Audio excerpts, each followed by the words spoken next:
From WXOW, this is La Crosse's own News 19 Live at 5. New developments in that fatal Winona fire deemed suspicious. We now know the name of the person found dead inside. La Crosse police taking strides overnight to clean up a meth problem around La Crosse. They managed to seize 2 pounds of the drug. And guilty pleas from one Wisconsin criminal grabbing national headlines. Jake Patterson has admitted to kidnapping Jamie Kloss and brutally murdering her parents.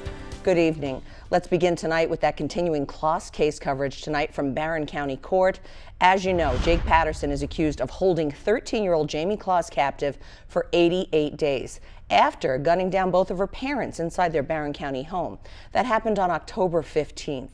And in an emotional courtroom just hours ago, the 21-year-old pled guilty to 3 out of 4 felony counts, 2 first-degree intentional homicides, and kidnapping. Now, as we've reported, all of this wasn't a random act. Let's break down how it got to this point. Now, Patterson has admitted to staking out the Klosses' family home prior to the brutal double homicide and kidnapping. Patterson says he saw Jamie getting on a school bus, and he knew right then that she was the girl he was going to take. Investigators have established that there was no other connection between Patterson and Jamie. The only one, though, between Patterson and her parents, James and Denise Kloss, was the Jenny O factory where they both worked. But Patterson and the Klosses never crossed paths, and Patterson was only employed there for 2 days. Well, as for the kidnapping and killings, the criminal complaint says Patterson approached the home, gunning down Jamie's father in the doorway. Jamie and her mother then hid in the bathtub until he found them. Patterson forced Jamie's mother to tie the daughter up, and then Patterson shot the mother. Well, Patterson then put Jamie in his trunk and left, missing the police by barely 20 seconds. After that, Patterson held Jamie in his Douglas County family cabin for 88 days before she managed to escape to safety. That cabin only about an hour from the Klosses' home. Well, Jamie told police that Patterson held her captive under his bed, trapped in by bins and weights, sometimes for 12 straight hours without food or water. As you know, Jamie managed to escape on January 10th while Patterson was out of the home. Now, all of that brings us to today. Patterson entered the packed courtroom with his attorneys by his side. He told reporters from the start that he planned to plead guilty, but there hasn't been confirmation from attorneys or prosecutors. Today, all that changed with a plea deal worked out in advance. Patterson tearfully entered his guilty pleas to killing both Jamie and Denise Kloss and kidnapping Jamie. How do you plead to that charge? Take your time. Take a deep breath. One deep breath.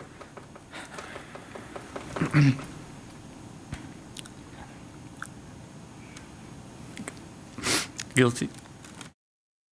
Now, prosecutors confirmed today that Patterson will not face any charges in Douglas County. With today's guilty pleas, Patterson is facing 2 life sentences plus an additional 40 years. Now, as part of that plea agreement, his 4th felony count, burglary with a dangerous weapon, will be dismissed.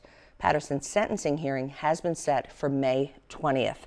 Well, turning our attention back to La Crosse now, where overnight police put 1 man in handcuffs and took a significant amount of meth off the streets. 35-year-old Andrew Henke was arrested last night after police found 2 pounds of meth. They have a street value of $26,000. Henke's been charged with possession of intent to deliver methamphetamine.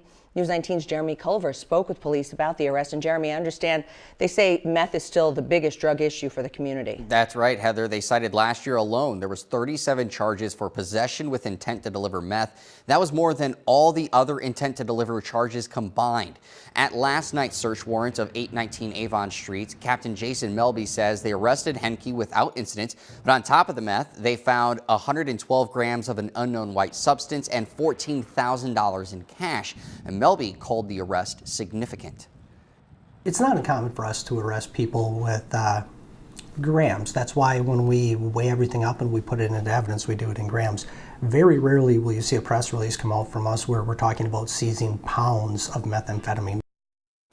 Melby tells me getting Henke off the streets is a step towards dealing with the larger drug issue. But Heather, he says a big part is getting those using drugs into treatment programs, as well as making sure the larger drug dealers do their time behind bars. All right, thank you, Jeremy. Melby says making an arrest of this nature also helps improve the quality of life for residents in the surrounding areas. Well, a shortage of doctors specializing in addiction treatment is a problem we're facing in some parts of Wisconsin. As Victoria Saha tells us, doctors say treating substance abuse disorders should be taken as seriously as treating other diseases. Yet, there still aren't enough doctors who know how to identify and treat addicts. 20 million people in America are suffering from substance use disorder. That's according to a recent report released by the U.S. Surgeon General's office. We have to hit this epidemic with as much force as it's hit our population. Tom Kelly is a recovering addict who now works as a coach. He tells us this epidemic isn't going anywhere if there aren't enough doctors who can treat an addict. They were released without a plan. They were released still maybe in the throes of withdrawal, and the cycle continues. He's part of a program called ED2 Recovery. It works as a middleman for patients in the ER and helps them start their recovery process. We have a huge problem with opioids in this country, and unless we have more people to help treat it, we're not going to catch up. Dr. Dennison says the big issue is there is still a need for more doctors who are certified in addiction medicine and know the signs of an addict right away. So now we know that the best thing to do is don't give 100 pills, give something for just a few days, because that's really what we expect the pain is going to be like, just a few days. Don't go excessively, don't give more than you need, and don't give refills unless there's a very good reason. Dr. Dennison says one of the key clues for primary care physicians to take note of right away is if their patient is coming in too frequently and running out of medication too soon. A key sign if a patient is becoming addicted. For primary care physicians who want to take the extra step to treat patients with addiction, they can now get certified. In Winona, we now know the name of that fatal fire victim. Police say 55-year-old John Seaman was found dead inside the home. After first responders were able to get the fire out, he was found. As we've reported, that fire broke out early Monday morning and his body was inside. As you know, we don't yet know the cause of the death. The Winona fire chief has called the blaze suspicious, and it is still under investigation. Dan Breeden joins us now with a look at our first forecast. Hi, Dan. Hi, Heather. We really haven't changed our tune too much here over the last few days. We had the warmer temperatures develop today into the lower to middle 60s, but the flood warnings, of course, continue up and down the Mississippi, also for the Black River and also for the Trumpelow River at Dodge as well. In most cases, the threat stretches out to past 7 days, so until further notice, rivers are generally in the minor flood stage at this time. We will see increasing chances of rainfall next week. You can get more information on the rivers at WXOW.com. Right now we've got plenty of cloud cover. There's a slight chance for a few sprinkles this evening. Otherwise, pretty nice weather ahead. I'll have those details coming up in just a bit. Heather? Thanks, Dan. A quick turn of events for Badger State politicians tonight. A Wisconsin appeals court has sided with Republicans and reinstated laws passed during the lame duck legislative session. Now, they weaken the powers of the Democratic governor and the attorney general. The 3rd District Court of Appeals today put on hold a ruling made last week striking down the laws as unconstitutional. Now, the appeals court decision means that while the legal fight continues, the lame duck laws will remain in place. Governor Evers took some actions while the ruling was in effect, rescinding 82 appointments made by Republicans during that session. Attorney General Josh Kaul moved to withdraw Wisconsin from a multi-state lawsuit seeking repeal of the federal health care law.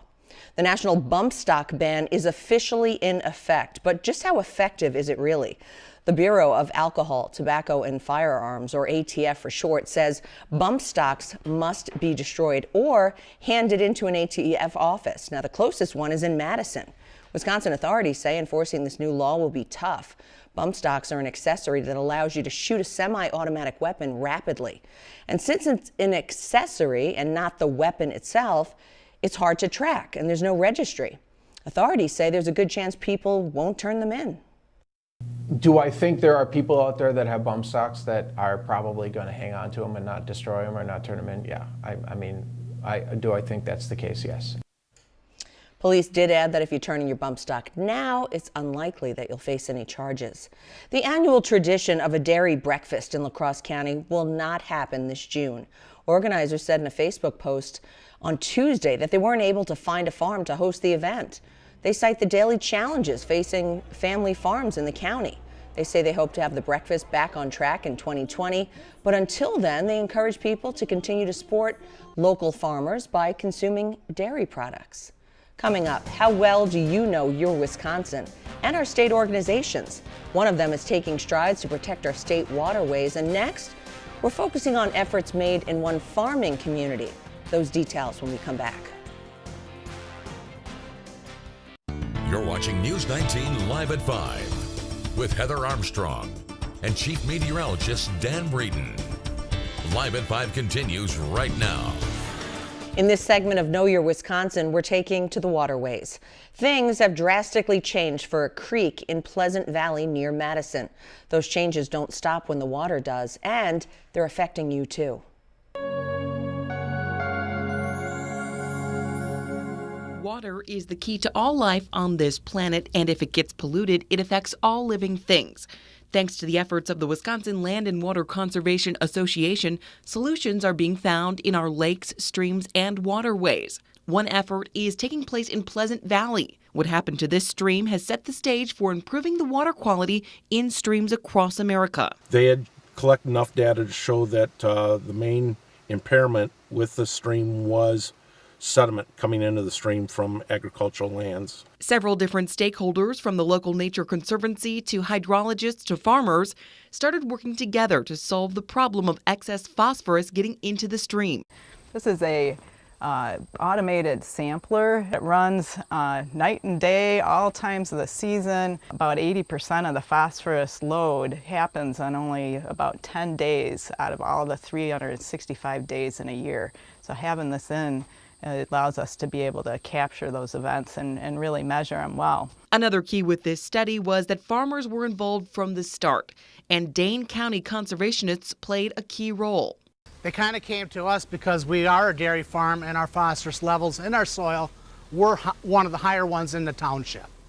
Well, they wanted us to actually do a little more minimum tillage, no tillage. We definitely try to stay off the more sloped ground and try to stay on more of the flat ground when we do the manure, so it minimizes any chance of more of it getting into the river system. Preliminary results are showing a 40% reduction in phosphorus, and aquatic biology in the stream has improved. That's why the DNR is looking at taking this stream off the impaired list. And now you know your Wisconsin. And you can learn more about these efforts by visiting wisconsinlandwater.org.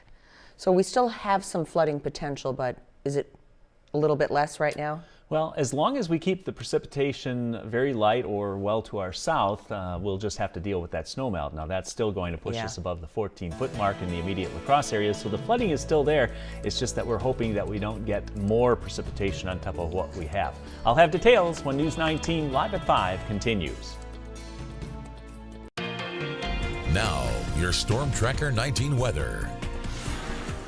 River flood warnings continue up and down the Mississippi River, as well as the Black River at Galesville and also the Trempealeau River at Dodge. Most of the threat extends until further notice through the next 7 days, perhaps a lot longer than that. Rivers so far in the minor flood stage category, but should go moderate over the next few days in many cases. Expect increasing chances of light rain or snow as we head into next week, so that's something we'll be watching that may concern the flooding.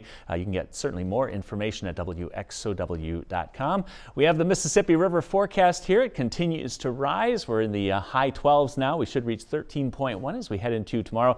That, of course, flood stage is at 12, so we're already in minor flooding. But once we reach into 13 and beyond, that puts us into the moderate category. Right now, it looks like the highest here, at least over the next 7 days, should reach around 14.5. We do have some snow melt here going on, so this is gradually dwindling, although there is still certainly some of that north of I-90, anywhere from 2 to around 5 inches. Much more, though, across parts of the Dakotas and northern Minnesota, even into northern Wisconsin. We had quite a bit of cloud cover for today that helped to if anything, hold back the temperatures. We still managed to reach to 66 for the afternoon high, so it didn't hold us back a lot. We're certainly well above average. We do have more cloud cover from time to time coming through the area as we head through tonight and during the day tomorrow. We'll call it partly sunny for tomorrow afternoon, slightly cooler too. 66 degrees here in La Crosse, 58 in Eau Claire, 63 in Minneapolis, around 66 degrees in Mason City, 61 in Winona, 62 in Sparta, and it's still 64 degrees in Boscobel. Those numbers, by the way, pretty close to those afternoon highs.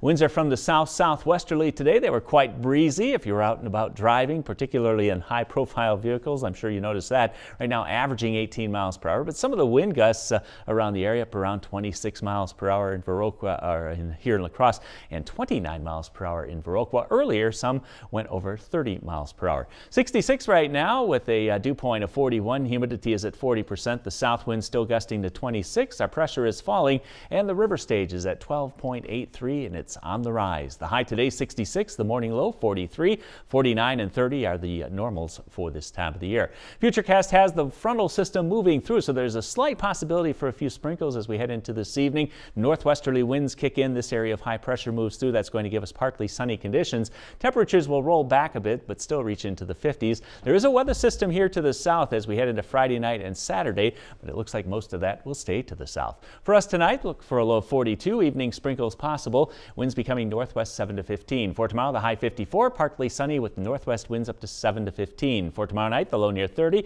partly cloudy with light northerly winds. The extended 7-day outlook. For Friday, partly sunny, the high reaching 51, mostly sunny and 48 on Saturday. Sunday, sunny and 49, mostly sunny and 52 degrees on Monday. A slight chance of a light wintry mix early on Tuesday. The afternoon high, though, still reaching up to the low to mid 50s. And then on Wednesday, a moderate chance of showers with a high temperature reaching near 55 degrees. So interesting forecast, mostly warmer than normal. Heather? Okay, thank you, Dan. Coming up, that Powerball jackpot total is still climbing, and the drawing is just a few hours away. We'll tell you how much money you could win.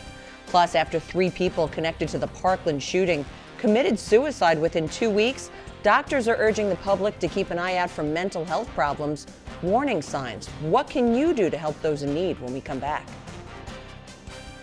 From WXOW, this is La Crosse's own News 19 Live at 5. 2 communities linked by unimaginable tragedy now dealing with more loss. The apparent suicides in Parkland, Florida and Newtown, Connecticut are drawing focus to the long-term psychological impacts of trauma. Well, the stigma around suicide can be difficult to navigate, but as Meredith Wood explains in today's Health Minute, it begins with communication.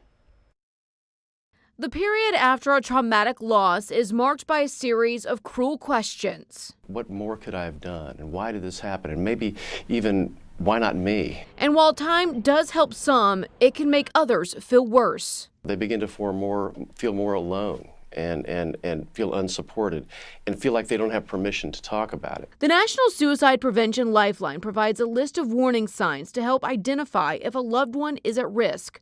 Among them, reckless behavior, irregular sleeping, and extreme mood swings. Suicides can also cluster in communities. The solution begins with providing healthier models of behavior. What we really need to see more of and give more contact for people is our peers who have gone through these situations, essentially who found ways to cope through seemingly the impossible. Communication and empathy are key to helping people at risk feel less alone. Any measure of pain is more tolerable if we're sharing it with somebody else. For today's Health Minute, I'm Meredith Wood. In our area, there are many resources available to anyone struggling with their mental health, including 2 national alliances on mental health illness, Great Rivers 211, the La Crosse Area Suicide Prevention Initiative, or the Hiawatha Valley Mental Health Center. Now, if you or someone you know needs help sooner or just needs to talk, you can always call the 24-hour National Suicide Prevention Lifeline. That number is right there on your screen. Stay with us. We're back in a couple of minutes with a final check of your forecast. The Powerball jackpot has hit a whopping $750 million, and that drawing is tonight. It's the 4th highest prize the U.S. Lottery has ever seen. So if you take the cash option, you go home with about $465.5 million. But with all the ticket buying going on today, that jackpot is likely going up as we speak. Wow. So still more flood warnings for people in the area. Yeah, every day my boss has been coming in. What's the river doing? What's the river doing? He must have some concerns along the river banks. Yeah. For most of us, though, the dry weather has actually helped things out. Rivers like the Kickapoo have pretty much stayed down since most of the snow is gone. But the Mississippi continues to rise. It'll be in moderate flooding for tomorrow. That trend is going to continue. We have a nice day coming tomorrow. After a morning low of 42, we should be around 54. That's about 10 degrees cooler than today, but we should be less windy, and those winds will be from the northwest, and we should end up with fairly pleasant, partly sunny skies. I wonder how many times you've said river stage in the Too many times. Thanks for watching. Good night.